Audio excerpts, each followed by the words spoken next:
Hey everyone, and welcome. Today, we're going to tackle a huge question that gets right to the heart of what faith is all about, and we're going to be looking at it through the lens of the book of James.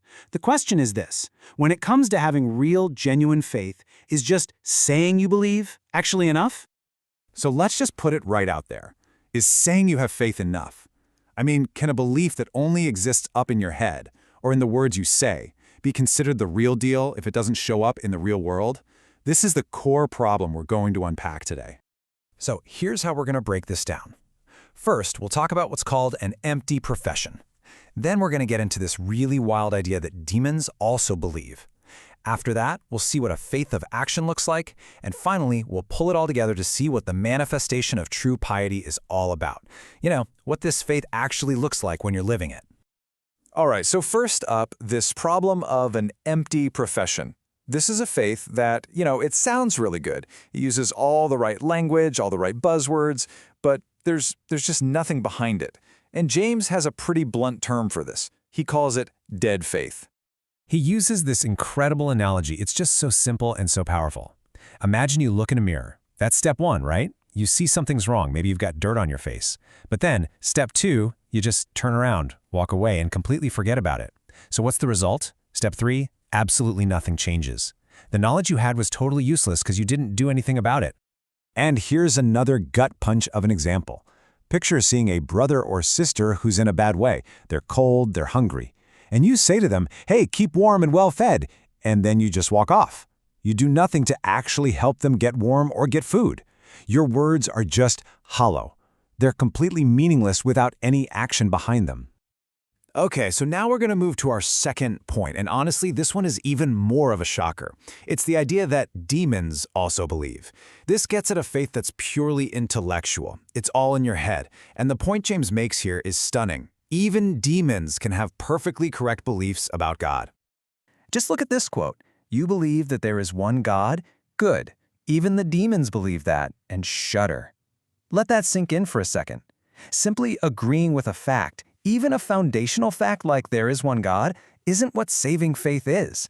For demons, that correct belief doesn't lead to love or trust. It leads to absolute terror.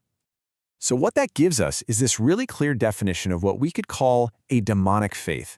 It's a belief that is 100% correct theologically up in your head, but there is zero submission in your heart. It's like ticking an intellectual box, and the only thing it produces is fear, not trust, and definitely not action. It's totally sterile.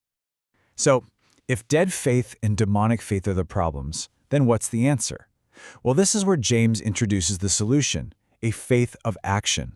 He calls it a living faith. And this is a faith that's alive, it's active, and it's proven to be real by the things that we do. Now, to illustrate his point, James picks two people who could not be more different. On one side, you have Abraham, the ultimate religious insider, the father of faith. And on the other side, you have Rahab, a prostitute from an enemy city, the ultimate social outsider. And he does this on purpose to show that this principle, this idea of active faith, applies to literally everyone, no matter who you are or where you come from. So let's start with Abraham. For decades, he believed God's promise for a son, but his faith was put to the absolute test when God asked him to offer up that very son, Isaac.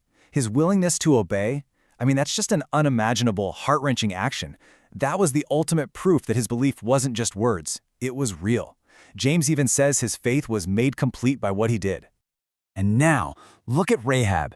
Totally different story. She wasn't part of the in crowd at all. She just heard about the power of Israel's God, and she believed it. So how did she prove it? Not by saying something, but by taking a massive risk. She hid enemy spies, risked her own life to help them, and betrayed her city, all because her faith was now in their God. Her actions screamed what she believed. And this really gets to the crucial point of the whole thing. True, living faith isn't one thing over here and your actions are another thing over there. They work together. They're interconnected. Action is the proof that faith is real, and faith is the motivation that drives the action. You really can't have one without the other.